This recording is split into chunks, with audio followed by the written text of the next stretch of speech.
pemirsa, nggak terasa kita sudah sampai di akhir pekan di malam minggu. Saatnya untuk santai-santai di depan televisi sambil menyaksikan saatnya perempuan bicara. Di sini seperti biasa kita akan mengangkat berbagai peristiwa yang unik yang terjadi selama sepekan ini. Dan juga kami akan mengajak Anda untuk mengenal lebih jauh para tamu yang nanti kita akan ajak ngobrol-ngobrol. Bersama kami semua yang hadir di sini, saya Olga Lydia. Saya Nadia Mulia. Saya Lolita Agustin. Saya Bagus Manisang. Saya Sahila Isyam. Pemanis gitu ya. Kalau Sahila yang terakhir seperti cherry on top ya. Aku pengen membuat kalian bahagia di malam minggu kali ini. Biar semangat. Banget. Tapi seru-seruan ini agak susah ya, karena kan kita masih PSBB transisi, jadi tetap harus ikutin protokol kesehatan. Sekarang yang tambah-tambah juga kerjaan mungkin kalau sendirian, trennya adalah miara tanaman, kayak Sahila nih. Sahila ini. Ada apa dengan kita lihat tanaman? Instagramnya. Trending sekali semenjak PSBB dan pandemi ini. Itu karena aku tuh ketika kita pulang syuting gitu ngeliat yang ijo-ijo tuh seger gitu. Hijau nih bukan uang ya. Bukan dolar. Mencari yang hijau, tapi Mata memelihara yang yang hijau. hijau.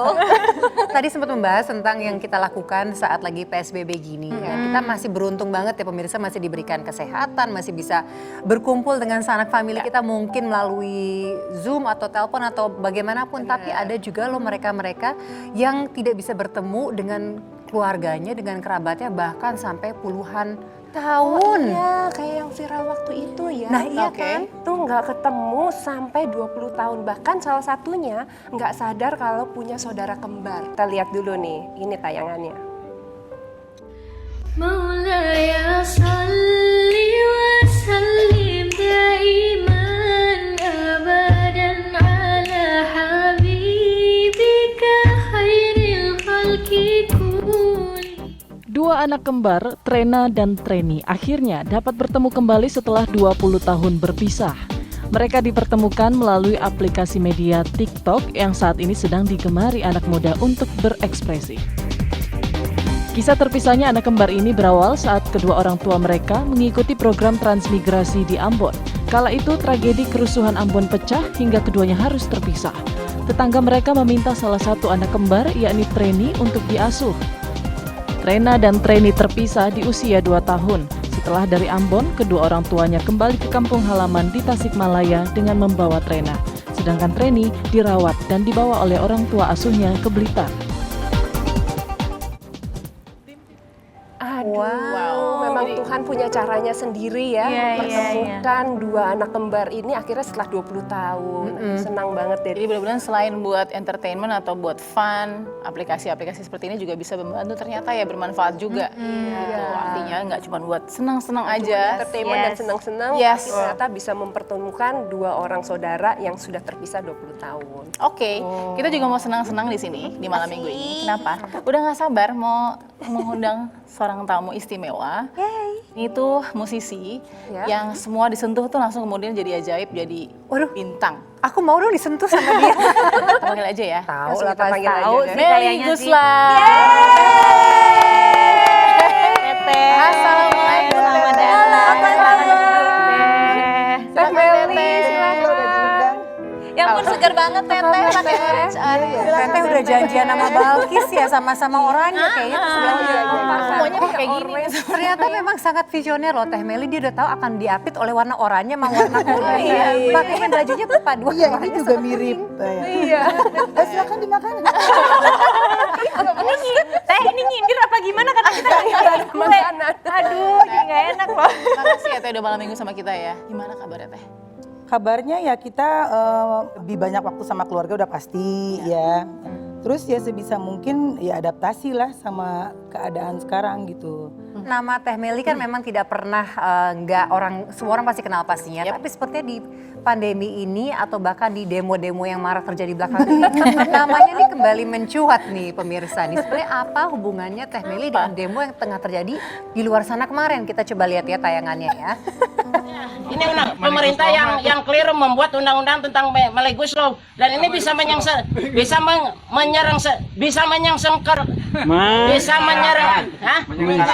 menyengsarakan. Ya, maksudnya itu. Jadi ya bisa menyengsarakan.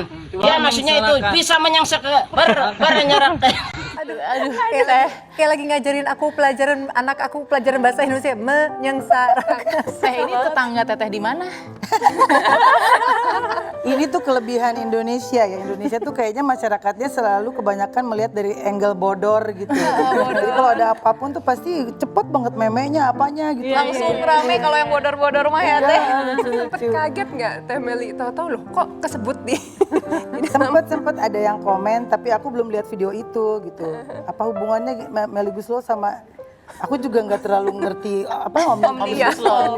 Jadi pas lihat videonya oh ini ya, lucu sih. Oke, jadi nih Teteh nih terkenal, Teteh tuh udah berapa puluh tahun ya berkarir ya kurang lebih? Aku kalau masuk ke industrinya sih 25 tahun. Satu usia sama pernikahan aku. Kalau nyanyinya sendiri dari mulai belajar sih aku dari tahun 84 ya kelas 5 SD. Memang namanya musik itu udah mendarah daging ya Teh ya. Belajar musik bahkan dari 5 SD. Kenapa nggak bisa not balok Teh? Nah aku nggak belajar alat musik gitu. Dulu tuh memang aku pemalu. Jadi pemalu bukan cuma ke orang lain, ke keluarga juga. Jadi kalau mau ngomong apapun ke mama tuh aku tulis surat gitu ditaruh di bantal, nanti aku pergi sekolah mama baca. Tuh. Sebenarnya dulu itu nggak pengen jadi penyanyi gitu ya. Cuman mamaku yang kekeh pengen membuktikan ke papaku bahwa aku bisa ngegedein anak kita gitu jadi penyanyi. Akunya sendiri nggak suka karena ya nggak suka aja mesti tampil, mesti dandan, mesti segala macam gitu. Kalau jadi komposer kan kita di belakang layar aja. Masa sih teh nggak suka dandan? Ini apa teh, kostum apa ini? Waktu PSBB bersih-bersih rumah pakai kostum manggung ya teh ya?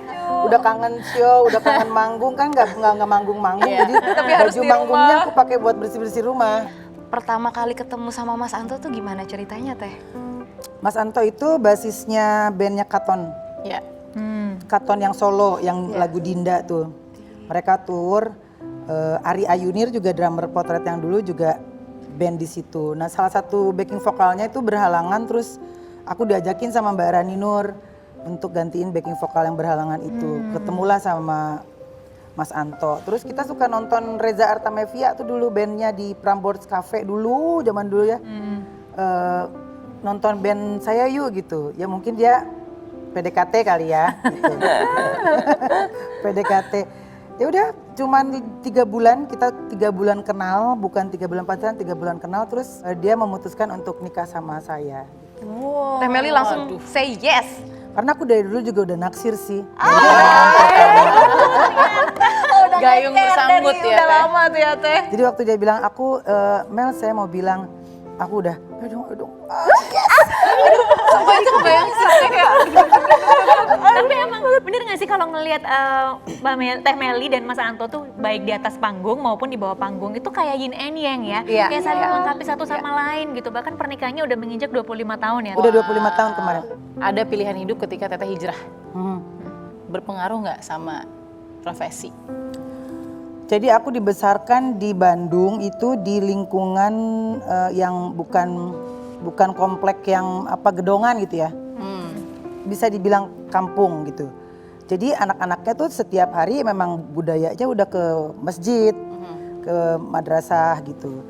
Jadi buat aku yang namanya ngaji itu udah makanan sehari-hari, bukan sesuatu yang gimana.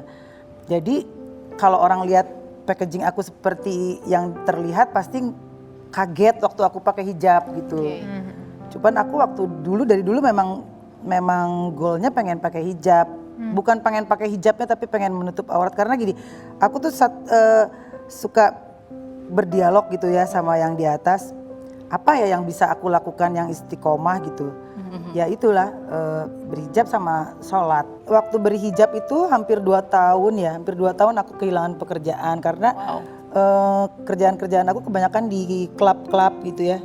Apa yang bikin teteh tetap fight gitu, tetap istiqomah untuk tetap di jalan teteh? Apa yang bikin teteh Nah aku pikir ini ujian ya. positive thinking aja gitu. Jadi aku mikirnya waktu dulu aku kalau nyanyi di klub itu jam 1 baru naik panggung gitu ya. Terus pas aku dapat acara-acara charity sebelum duhur udah harus rap kan, udah harus selesai gitu. Jadi aku positive thinkingnya gini, oh kayaknya kerjaan aku bukan dihilangin sih, dipilihin aja sama yang di atas. Yang lebih gampang, jadi sore aku udah bisa di rumah. Masih banyak sekali nih yang mau kita tanyain, khususnya saya dengar kalau nggak salah Teh Meli sempat ke Palestina ya. Iya. Itu pasti pengalaman menarik sekali. Nah, pemirsa penasaran dengan jawaban Teh Meli? Jangan kemana-mana, kita akan kembali sesaat lagi.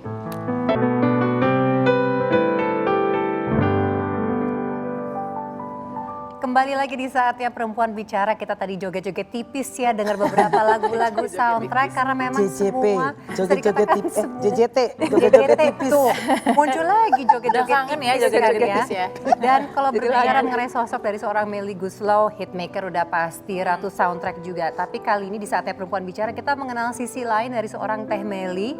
Nah kita lanjut ke cerita ini ya, karena Olga tadi sempat mengatakan bahwa Teh Meli juga sempat ke Palestina untuk memberikan bantuan. Boleh cerita dong Teh, itu yang mencetus Teh Meli untuk berangkat ke sana dan apa sih pengalaman yang dirasakan? Ya itu gara-gara waktu pertama pakai hijab terus kan diajak charity, acara charity sama Bang Opik itu memang untuk penggalangan dana untuk Palestina. Terus akhirnya setelah 3 tahun aku ikutan charity itu, akhirnya ditunjuk untuk menyaksikan sendiri penyerahannya gitu. Wow. Aku senang banget gitu, senang banget. Alhamdulillah Mas Anto juga menyetujui, kasih izin walaupun deg-degan sih. Ya udah kesana ke pengungsian. Pada waktu itu memang ada beberapa yang zona merah yang nggak boleh, tapi ada beberapa yang boleh. Jadi memang aku juga baru tahu setelah kesana bahwa bantuan-bantuan itu mereka welcome banget gitu ya, welcome banget untuk dimasukin. Misalnya kita bawa ambulan 10, ya masuk ambulan 10 tapi minggu depan dibom gitu. Ya gitu aja terus gitu, nggak ada berhentinya. Waktu itu Teteh di sana berapa lama Teh dan apa pengalaman yang nggak bisa Teteh lupakan? Kalau pas di pengungsiannya itu nggak boleh lebih dari sehari. Jadi kita langsung udah kasih bantuan, kita langsung keluar. Oh, jadi nggak nginep ya? Nggak nginep. Itu juga lewat darat, lewat mana-mana ya gitu ya. Sampai akhirnya balik lagi ke Turki. Dari Turki baru balik ke Indonesia. Sempat paspor ditahan gitu. Di mana paspor ditahan? Di situ deket Kilis kan, masuknya itu udah mulai masuk ke perbatasan yang tentara semua kan ya. Iya. Tapi ya alhamdulillah lah Dilancarkan gitu. dilancarkan. Kita juga ke sekolah-sekolah yang ada penampungan anak-anak Palestina di Turki juga ada. Itu gimana Teh ngelihat sebagai seorang ibu pastinya ya, biasanya kita tuh benar-benar tergetar hatinya saat melihat ada anak-anak lain yang tidak bisa mendapatkan kesempatan seperti mereka. Iya, aku sempat mau ambil satu ya, mau adopsi satu, tapi ternyata nggak bisa karena status mereka juga melarikan diri kan dari Palestina kan ke perbatasan itu, jadi nggak bisa kemana-mana. Terus ya miris banget gitu, dan lebih bersyukur lagi kita berada di negara yang sangat aman, bisa ibadah, bisa sekolah, bisa segala macam dengan aman gitu. Nggak seperti mereka di sana. Di tahun 90-an juga Teteh kan sangat dekat dengan berbagai figur-figur yang juga legendaris seperti almarhumah Nika Ardila. Nah itu boleh cerita dong Teh kedekatannya seperti apa, karena ternyata sudah 20-an tahun ya. Aku sama Nika tuh deket karena kita satu sanggar nyanyi ya. Dulu tuh ada HAPMI di Bandung, di Taman Ria, Tegalega. Jadi itu angkatannya aku, Inka Kristi, Nike, Mel Sandy, banyak ya. Aku sama Nike deket karena rumah kita juga deket. Terus mama aku tuh kayak dia, bule gimana gitu. Mamanya dia kayak aku kribo. Jadi kalau misalnya abis latihan nyanyi atau abis festival bareng pakai beca, kita tukeran mama gitu. Aku sama mamanya dia, pokoknya jadi sahabat banget. Teh, buat Teteh tuh sosok Nika Ardila tuh seperti apa Teh? Aku pengen tahu deh. Dia seorang teman, seorang sahabat yang baik, seorang public figure juga yang apa ya? Kalau sekarang kan ada asisten, ada manajer, ada apa? Kalau dia dulu Sendiri? Ya, kalau ada yang nanya job dia, ya telepon ke dia langsung gitu. Nggak ada yang gitu-gitu gitu. Jadi dia semua dikerjakan sendiri. Semua kerjakan sendiri. Terus kalau misalnya abis pulang dari luar negeri shopping gitu 4 koper dateng, terus dia panggil semua teman-temannya, teman-temannya suruh pilih. Nih gue punya sepatu ini, beli ini, nanti sisanya nggak dipilih temennya buat dia. Nah, ketika almarhumah meninggalkan kita semua, itu bagaimana rasanya bagi seorang Teh Meli yang sedemikian dekat merintis karir bersama-sama, sering main ke rumahnya sedari kecil? Kayak blank aja ya, nggak tahu ke depan mau apa gitu. Karena memang pas banget aku juga baru berapa bulan tinggal di kontrakannya dia di Jakarta. Jadi pas waktu itu mestinya aku ikut ke Bandung juga, tapi nggak jadi karena ada job sama Mbak Rani Nur juga. Jadi Mas Anto anterin aku subuh-subuh kalau nggak salah ke Gambir pakai kereta subuh. Turun dari kereta kalau udah zaman dulu pager, belum punya handphone, aku pager. Temennya tabrakan katanya, terus aku masih santai nyari taksi. Terus ini lagi, telepon sekarang temennya meninggal. Baru aku telepon cari pakai kartu kan dulu telepon pakai kartu. Ternyata Nike meninggal. Jadi aku udah nggak nyegat Taksi. udah nggak nyegat taksi taksi lagi, udah pakai angkot. Angkot charter pokoknya nggak nanya berapa naik, udah nangis sesegukan gitu ke rumahnya. Rupanya jadi aku nangis sama supirnya karena supirnya juga fansnya Nika Ardila. Jadi sambil nyetir dia sambil kita nangis berdua gitu. Jadi kalau lagi dengar lagu Kamu dan Kenangan sempat ikut nikah juga nggak Teh? Yang Bintang di Hati. Oh, Bintang di Hati. Boleh sedikit Teh mungkin Bintang di Hati. Coba Bintang di Hati gimana Bintang di Hati? Andai ku jadi bintang, bintang hatimu. Andaikan ku jadi awan, kau pelangiku. Meramaikan dunia, cinta sahabat, menafkahi hidupku. Sahabat yang sejati.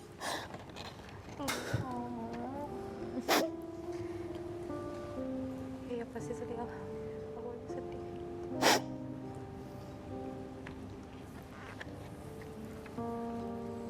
Sorry. Iya, nggak apa-apa Teh. Kangen ya Teh ya? Ya kalau Rindu nyanyi sekali. emang lagu itu Sangat. buat dia sih. Tapi kangen pasti rindu kan? Ya pastilah karena kan aku hari-harinya sama dia terus. Betul. Belum, sebenarnya sejauh ini nggak pernah ada sahabat juga yang bisa menggantikan ya Nggak posisi. ada. Ya. Kan dari dulu dia tuh pengennya aku jadi penyanyi gitu. Cuman aku selalu bilang males gitu. Mesti make up, mesti ini, mesti itu. Terus dia sempat dulu pokoknya kalau lu rekaman nanti kalau misalnya aku mati duluan aku gentayangan ke toko kaset supaya semua orang beli kaset kamu katanya. Ada di beberapa platform di artis internasional pun mengcover lagunya Teh Meli itu di Amerika Latin. Lagunya yang Bagaikan Langit yang di TikTok itu viral. Kita lihat ya seperti apa lagunya di cover sama artis internasional. Versi Latinnya. Ini udah cover Teh belum? Aku kan kalau lagu di publishing jadi diaturin sama mereka. Ya pastilah ini kan dijual umum ya. Jadi mereka juga kirim dulu liriknya. Aku langsung ACC karena aku nggak ngerti. Jadi kalau Teteh nggak ngerti benar. Karena Teteh nggak ngerti. Tapi Teh ini pasti kebanggaan banget dong buat Teteh ini. Wah lagu gua gitu langsung dibikin sama orang lain ya kan? Iya jadi kalau lagu itu kalau menurut aku bisa juga kita bilang satu aset yang bagus gitu, yang besar untuk seorang komposer. Karena kadang-kadang hari ini kita rilis nggak laku gitu, tapi kita nggak tahu 10 tahun kemudian gitu di cover siapa atau apa gitu. Kita juga akan masih ngobrol dengan Teh Meli, jadi kalau pengen tahu jangan kemana-mana, tetap di Saatnya Perempuan Bicara.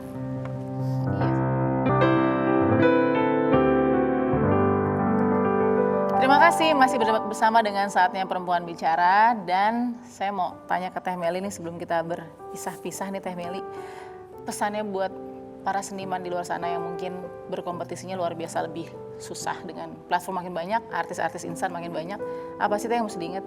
Kita harus menghargai waktu gitu. waktu yang ada sekarang, apalagi lagi pandemi seperti ini, kalau misalnya mau tegar ya kita harus mindsetnya adalah kita hebat loh menjadi manusia yang terpilih untuk mengalami masa seperti ini. Berarti kita kuat, berarti kita hebat gitu. Dan nggak boleh kalah. Jadi justru ini adalah ujian terberat bagaimana kita bisa berkarya, bisa produktif walaupun di tengah keadaan yang serba tidak memungkinkan gitu. Oke. Terima kasih loh Teh Meli udah di sini. Aku juga makasih banget, tapi aku mesti pamit mau ada recording. Oke, Thank you Teteh, banget lo udah amin. disempetin ya untuk ngobrol sama Lancar-lancar ya Teh. Iya, thank you Kita banget. tunggu. Iya. Kita tunggu lagu-lagu berikutnya. Iya. Thank you Teteh. Makasih. Bye-bye. Dadah, buat keluarga Teh. Bye. Coba lagunya Melly Goeslaw yang paling bikin kalian galau. Sampai kapan kau gantung? Aduh, Aduh, beri harapan. Itu sedih banget loh. Kalau digantungin cuy. enak banget. Jangan digantungin dong, kita masih ada satu lagi bintang tamu kita. Aku sebenarnya mau ganti minuman dulu nih. Oh iya. bener. Nah, ngomongin bintang tamu lagi? satu lagi. Siapa Yang lagi? ini musisi juga. Yes. Jadi malam ini kita ditemani oleh musisi-musisi. Iya, tapi musisi yang ini berbeda karena membawakannya lebih ke orkestra. Oke, kita sambut aja langsung Mas Adi Mulyadi Suma Atmaja. Mas Adi Kita langsung di arah yang tadi. silakan. Ya, soalnya gini-gini. Iya loh Mas, nggak apa-apa ya Mas? Mas Adi apa kabar? Baik, baik. Aduh seneng banget Kita ya mah Mas seger Adi. aja Mas Adi. Seger, alhamdulillah. Apa karena besok mau mantu? Besok tanggal 25 nih. Oh iya. Ini pandemi blessing in disguise atau ya patience, belajar sabar. Memang di awal terjadi pandemi ini bulan Maret kalau aku inget waktu itu cukup mengejutkan dan frustrating sih. Aku tiba-tiba melihat bahwa konser-konser kita buat klien maupun konser yang kita mau bikin tahun ini itu cancel semua. Wow. Bayangkan aku gimana cari nafkahnya kalau gini kan. Sementara anak buah begitu banyak ya. Wah, nah jadi mikir orang, mikir aku segala macem. Tapi itu cuma beberapa hari. Abis itu aku pikir ya udah kita dikasih cobaan ya jalanin aja. Masa mau menyesali terus mau nyari siapa yang salah apa segala macam. Udah sekarang apa yang kita bisa buat dengan apa yang kita punya.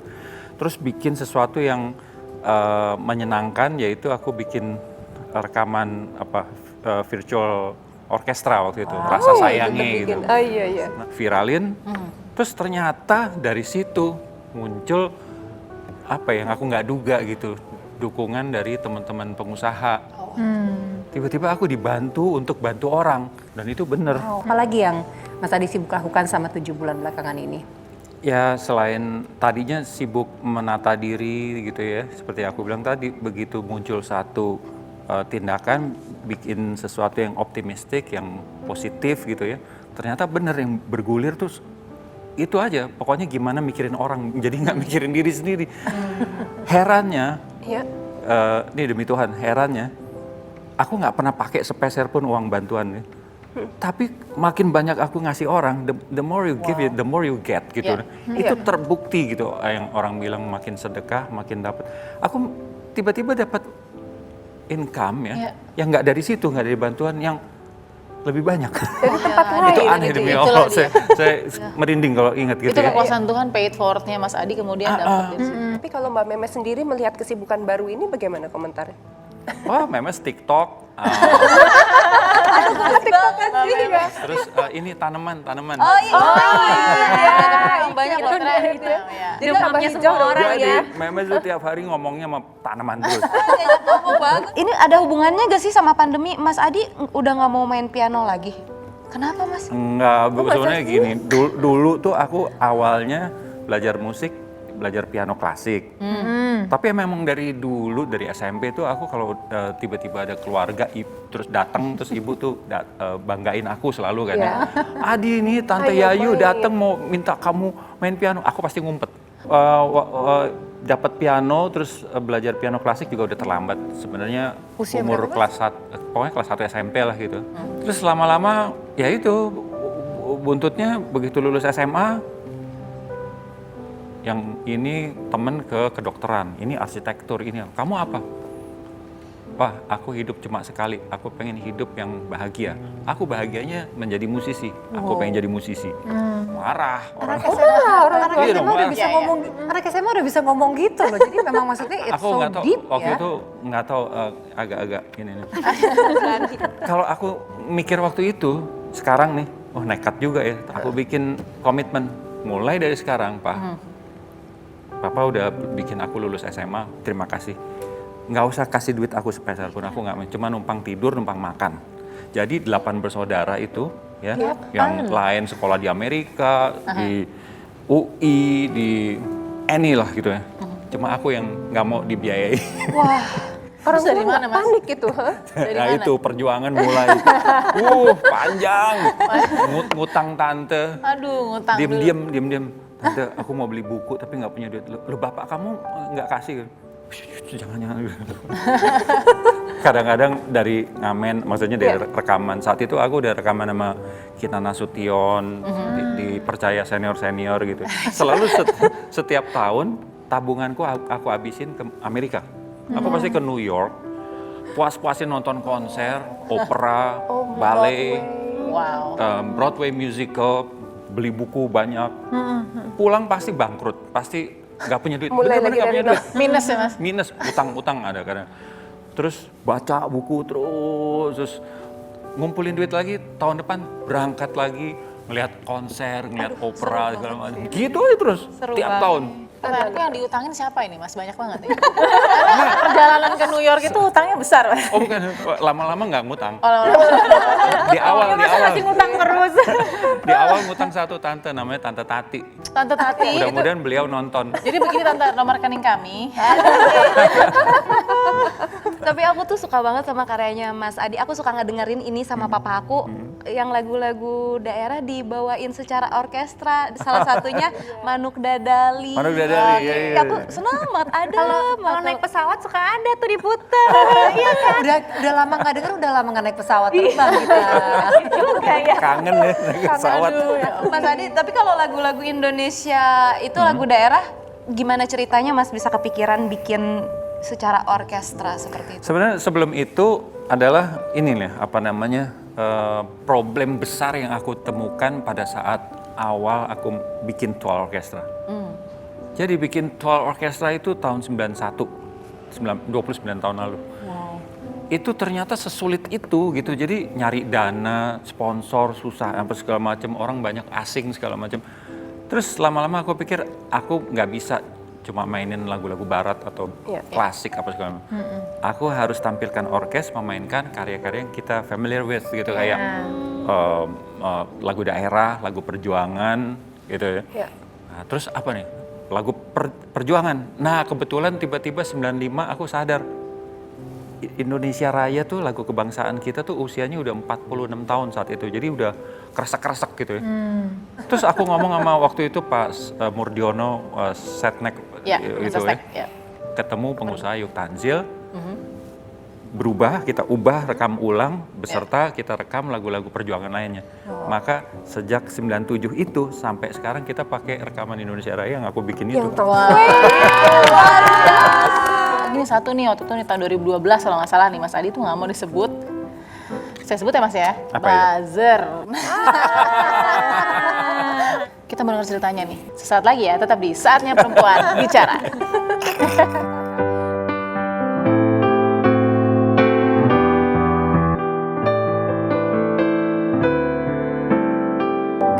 Saatnya Perempuan Bicara. Tadi saya bilang sebelum kita jeda, Mas Adi tuh nggak suka dibilang sebagai pianis. Tapi satu lagi, nggak juga suka dibilang sebagai buzzer. Gitu ya Mas? Emang beneran? Emang jadi buzzer apa nggak sih Mas sebenarnya? Salah satu hobiku adalah mengapresiasi orang. Kalau ada orang yang aku kagum gitu ya, ya udah aku apresiasi, terus aku gali dia hebatnya di mana nih. Nah, tapi perlu diingat bahwa aku tuh nggak pernah terima duit, yang makanya kalau disebutan buzzer RP itu buat aku sensitif karena seolah-olah aku dibayar.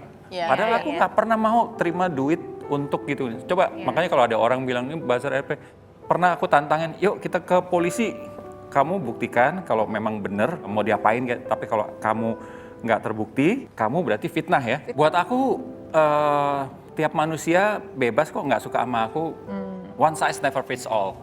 Jadi sebaik-baik aku gitu ya, jangan aku berharap semua orang seneng, kagum, apa enggak lah. Orang benci sama aku ya pasti ada, nggak apa-apa. Tapi tadi Mas Adi mengatakan tidak mungkin semua orang suka sama kita, tapi pasti satu orang yang udah suka banget sama Mas Adi ya Mbak Memes. Kita mau tahu dong kisah asmaranya seperti apa, karena kan Mbak Memes waktu itu kan juga model ya kan, pasti yang suka sama dia banyak. Gimana sampai seorang Mas Adi bisa mengambil hatinya? Jadi aku tiba-tiba diundang untuk melatih bandnya Memes yang masih di SMA Negeri 3 waktu itu. Aku alumnus SMA Negeri 3. Nah, terus pas masuk, wow. Foto model. Iya, betul. Sering muncul di majalah Gadis, Mode waktu itu ya, pokoknya ngetop lah. Tiba-tiba, wah di depan gue nih. Terus aku tuh orangnya sepemalu itu loh. Sekarang bisa ngomong nih sebenarnya aneh gitu ya. Dulu tuh mendingan suruh berantem lah gitu. Suruh ngomong apalagi sama cewek. Introvert. Aku paling takut sama cewek. Wah, ini 5 lagi di sini. Nah, ini sekarang gitu. Nah, jadi begitu itu udah aku kicep aja gini gitu. Mas gimana gini. Oh ya, ini gini aja. Jreng. Udah. Habis itu istirahat.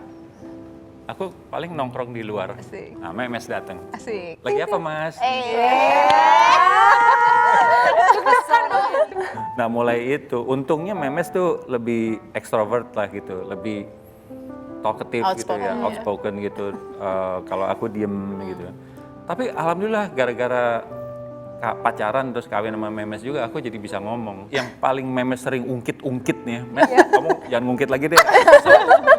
Dia tuh selalu cerita betapa ketidakberanian aku untuk memutuskan kita nih statusnya apa gitu. Oh gitu. Jadi aku gak pernah nembak. Nggak pernah nembak, jadi Digantung ya Cewek tuh jadinya. nggak suka loh Mas digantung. Buat dia gantung kan, buat aku gak gantung. Kenapa Mas? Aku Bisa udah beda gitu perspektifnya? Aku udah comfortable gini. dan sudah yakin dengan. Iya udah yakin kan kita udah suka-suka. Itu butuh kepastian Mas. Nah itu aku nggak tahu. Tapi kemudian pas Mbak Memes memutuskan mau nyanyi juga gimana? Nah, Mengeluarkan album, itu. maksudnya nyanyinya serius gitu. Aku bilang sama Memes waktu sebelum kawin, aku nggak mau kawin sama penyanyi. Kalau kita mau menikah, kamu mau kawin sama saya, maaf ya, kamu nggak boleh nyanyi. Aku nggak mau ngelarang orang, aku paling nggak suka halangi kiprah orang itu nggak mau. Tapi kan kita belum kawin nih, mendingan decide dulu sekarang. Nah terus, iya deh, aku kan sekolah sipil, dia insinyur sipil akhirnya. Jadi dia akan bidang civil engineering lah gitu. Iya.